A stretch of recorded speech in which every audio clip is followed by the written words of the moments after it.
झीलें वैसे तो खूबसूरती का पर्याय मानी जाती हैं, लेकिन दुनिया की कई झीलें काफी रहस्यमय भी हैं। इन्हीं में से एक है इंडोनेशियाई झील कावाह इजेन। ये दुनिया की अब तक ज्ञात सबसे ज्यादा अम्लीय झील है, जहां पानी का तापमान लगभग 200 डिग्री सेल्सियस बना रहता है। लेकिन झील में सबसे ज्यादा रहस्यमय है उसका रंग। इसका पानी रात में नीले पत्थर की तरह चमकता है। इसी साल की शुरुआत में इंडोनेशिया में एक भारी भूकंप आया था, जिसमें बड़ी तबाही मची थी। इस देश में लगातार भूकंप आते रहते हैं, जिनकी वजह होती है ज्वालामुखी का फटना। दरअसल प्रशांत महासागर के किनारे स्थित ये इलाका दुनिया का सबसे खतरनाक भूभाग है, जिसे रिंग ऑफ फायर भी कहते हैं। दुनिया के कुल एक्टिव ज्वालामुखियों में से 75% ज्वालामुखी यहीं पर हैं। इन्हीं में से एक ज्वालामुखी है कावाह इजेन। इसी नाम से एक झील भी है जो ज्वालामुखी के पास स्थित है। कावाह इजेन नाम की ये झील दुनिया की सबसे ज्यादा अम्लीय झील मानी जाती है, जहां पानी लगातार खौलता रहता है।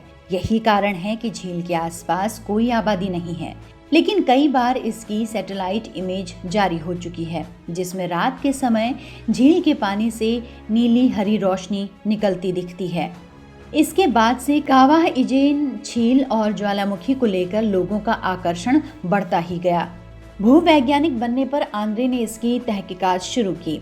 वे खदानों में पता करने लगी कि क्या ऐसी किसी नदी के बारे में उन्हें कोई जानकारी है। सरकार और गैस कंपनियों से भी आंद्रे ने इस बारे में पूछताछ की, लेकिन सबने ना में जवाब दिया। कहीं भी पता न लगने पर आंद्रे ने खुद ऐसी नदी की तलाश करने की ठानी। आखिरकार अमेज़न फॉरेस्ट में आंद्रे को उबलती हुई नदी मिली।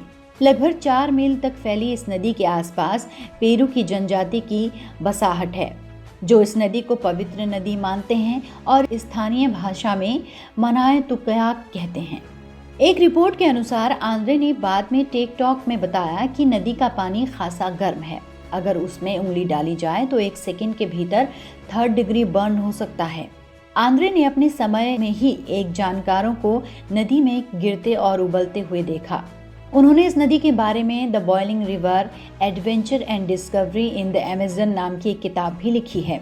सालों तक रिसर्च के बाद वैज्ञानिकों को इस फिरोजी रंग का रहस्य पता चला। दरअसल ज्वालामुखी दुनिया के सक्रिय ज्वालामुखियों में शुमार है, जो लगातार खदबदा रहा है।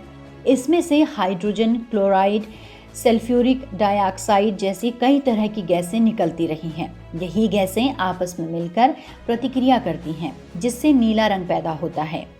ये नीला रंग ज्वालामुखी से निकलते धुएं का भी होता है और झील के पानी का भी। हालांकि झील अपने आप में इतनी खतरनाक है कि इसके आसपास खुद वैज्ञानिक भी लंबे समय तक रहने की हिम्मत नहीं कर सके।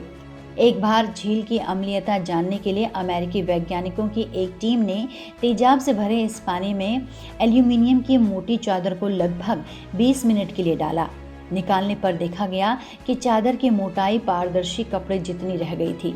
नीला लावा उगल रहे ज्वालामुखी के कभी भी फट सकने की आशंका को देखते हुए इंडोनेशियाई सरकार ने आसपास चेतावनी लगा दी थी। साल 2012 से यहाँ कोई नहीं आया है, लेकिन तब भी ये और झील का पानी लगातार चर्चाओं में रहा। यहाँ तक कि दूर से इनकी झलक लेने के लिए भी दुनिया भर के एडवेंचर प्रेमी आते रहे। खासकर बाली में छुट्टियां मनाने पहुंचे लोग यहाँ की एक झलक जरूर देखना चाहते हैं। हालांकि सरकार अपनी तरफ से सावधानी बरतने और ज्वालामुखी या झील के पास न जाने की चेतावनी दे चुकी है। लगभग 15,000 फीस चुकाकर इनके कुछ पास जाने की हिम्मत करने वाले भी अक्सर थोड़ी दूर जाकर ही वापस लौट आते हैं। इसकी वजह ये है कि हवाओं में किलोमीटरों दूर तक सल्फर और दूसरी जहरीली गैसें फैली हुई हैं, जो सांस लेना मुश्किल कर देती हैं। इससे बचने के लिए गैस मास्क लगाया जाता है, लेकिन ये भी एक समय के बाद खास मदद नहीं कर पाता।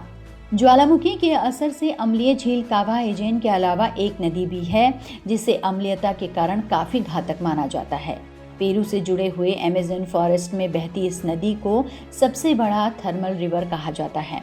नदी की खोज भूवैज्ञानिक आंद्रे रूजो ने साल 2011 में की थी। बॉइलिंग रिवर, जिसे मायानुतुयाक नदी के नाम से भी जाना जाता है, की खोज के पीछे आंद्रे रूजो ने काफी मेहनत की। दरअसल आंद्रे बचपन में अपने दादा से उबलने वाली नदी की कहानियां सुना करते थे। वैज्ञानिक दिमाग वाले आंद्रे को यकीन था कि अगर लोक कथा में इसका जिक्र है तो ऐसी नदी वास्तव में भी जरूर होगी।